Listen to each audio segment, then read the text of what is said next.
May kailangan sana ako sa iyo eh. Naku, mangungutang na naman to aga-aga.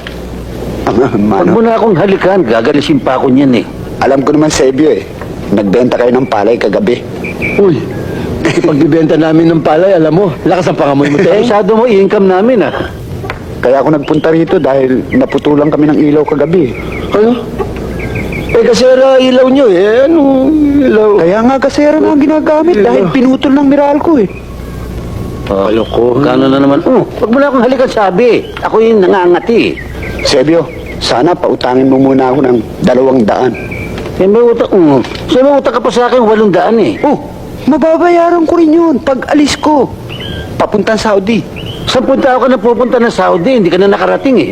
Oh, anong malay mo kung matuloy ako? O, sige na. Pero nga muna ng 200 ito.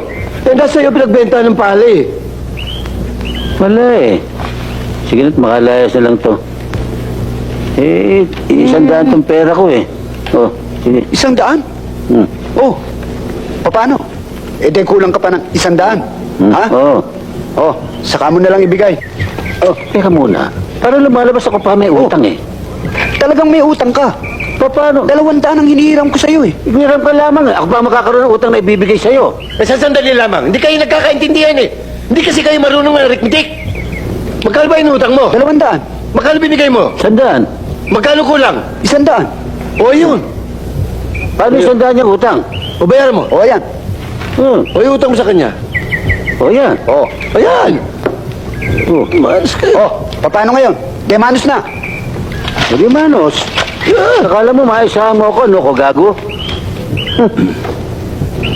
Tarantado ka eh. Bakit? Paano na manos eh? Wala naman nilabas na pera yon. Hindi naman kayo nag-usap ng matagalan.